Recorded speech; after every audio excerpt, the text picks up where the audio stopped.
Hello mga kasimple, kumusta kayo? Ngayong araw ay magluluto na naman tayo ng panibagong putahe. No? At ang lulutuin natin ngayong araw mga kasimple ay pansit papaya. Ayan, so medyo hindi pang karaniwan itong lulutuin natin ngayong pansit dahil gawa sa papaya yung ating pansit. Itong putahe na ito ay nanggaling pa sa amin sa Leyte, na ang tawag sa amin sa Bisaya ay pansit mingaw na ang ibig sabihin din sa Tagalog ay ng mingaw ay pinaghalong tahimik tsaka malungkot. Bakit kaya tinatawag na tahimik at malungkot yung ating pansit mingaw Kasi sa amin sa Leyte, pag nagluluto yung nanay ko ng pansit mingaw, ang hinahalo lang kasi ay asin, toyo, ginisa mix. Yun lang mga igigisa lang sa bawang at sibuyas. Yun lang yung mga recipe na nilalagay doon sa pansit papaya. Kaya siguro tinatawag ito na pansit mingaw dahil walang ibang lahok medyo boring, medyo pangkaraniwan lang. Kaya siguro ang gagawin natin ngayon mga kasimple ay hindi na malungkot yung ating pansit papaya Gagawin natin, i-level up natin siya, pasayahin natin yung ating pansit papaya. Gagawin nating espesyal ang ating pansit mingaw, ika nga yung tawagin sa amin sa Bisaya.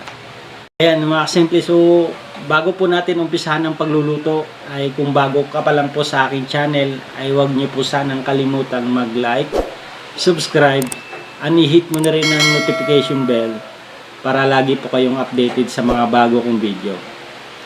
So magkita-kita na lang ulit tayo mamaya mga kasimple.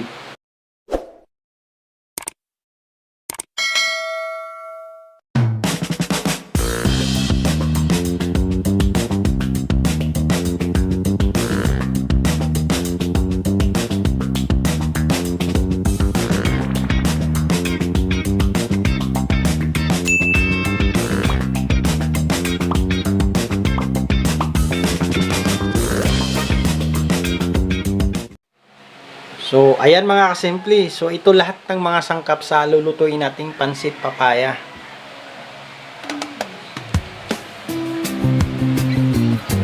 Ayan. So, meron tayo ditong bawang, sibuyas na pula, bell pepper, carrots,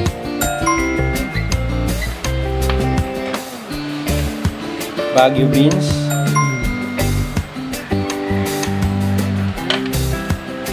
pamintang durog, repolyo,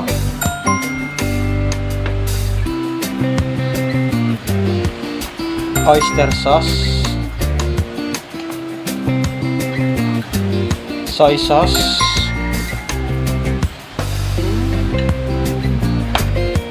at yung ating baboy na laman na ginayat ko na rin at hinugasan na, at yung ating atay balunan, balunan yan. So malinis na rin siya at hinugasan ko na rin. At yung meron tayong seasoning, yung magic sarap, at yung pork cubes yan. At ang pinakahuli natin mga kasimple ay ating papaya. Ayan, so dalawang papaya ang gagawin natin ngayong pansit. Ayan. So umpisa na natin ang pagluluto mga kasimple. Ayan mga kasimple, so una muna natin gagawin ay balatan at gadgarin yung ating papaya. Ayan, so medyo binabad ko siya sa tubig kasi pag binalatan mo siya, medyo pag walang tubig, yung dagta niya kasi medyo maapdi sa kamay.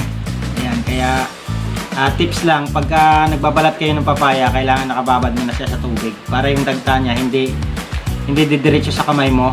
Medyo mahapdi kasi pagka nababad yung dagta sa kamay. Ayan. So babalatan na natin muna ngayon at gadgarin.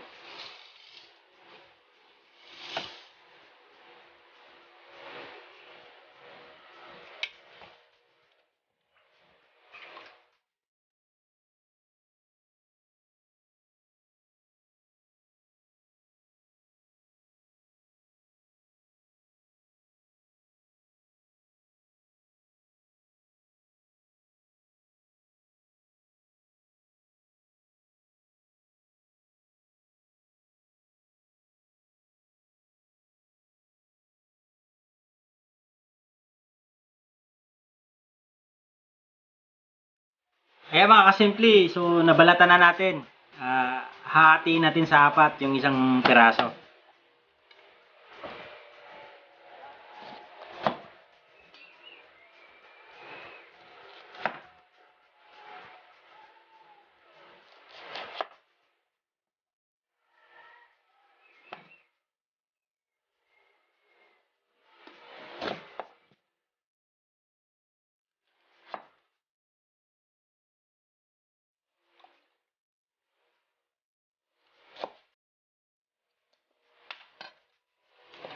So bago natin gadgarin, alisin muna natin yung buto, yung pinakabuto niya, tapos hugasan. Mga kasimple, so nalinis na natin yung ating papaya, no? Saka tinanggalan na natin ang buto. So umpisahan na natin gadgarin yung ating papaya. So ito yung gagamitin nating panggadgad, ano? Pangkayod. So ingat lang po sa pagkakayod ng paggagadgad ng papaya kasi medyo matalas din tong nandito yung mga nakakasugat ng kamay.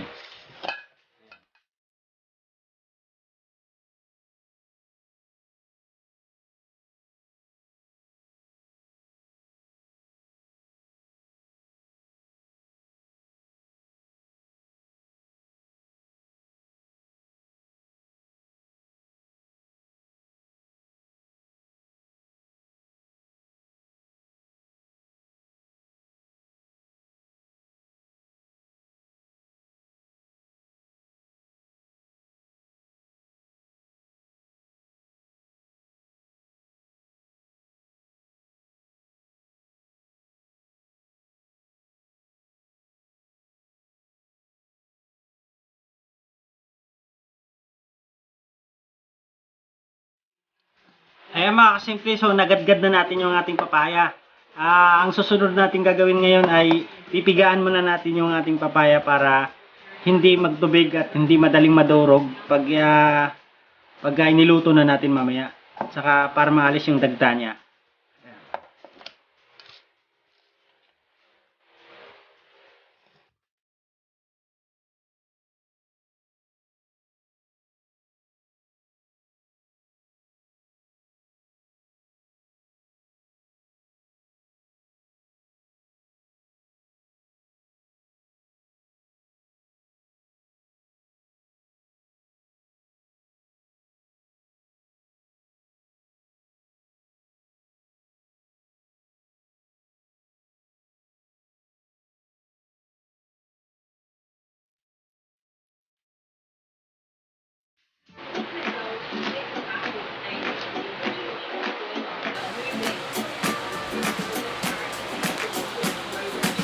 So ayan mga kasimple, napigaan na natin yung ating papaya.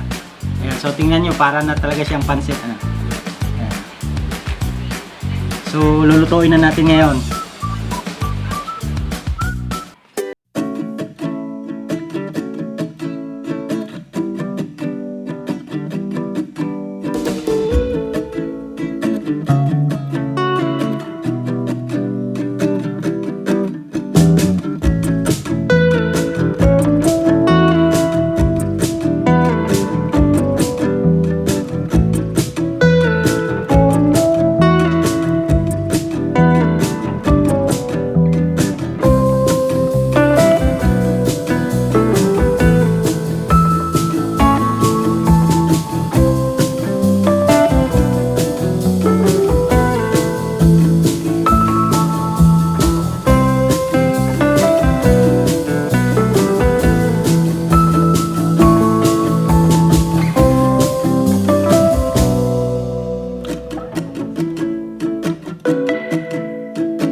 So ayan na mga kasimple, luto na yung ating pansit papaya. Delicious.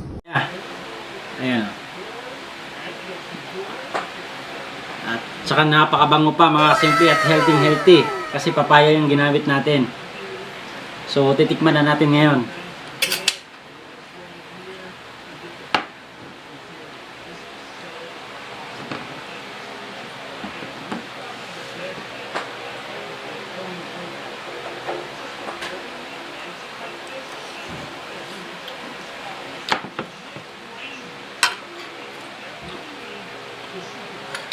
Sarap, grabe. Medyo mainit pa. Ayan.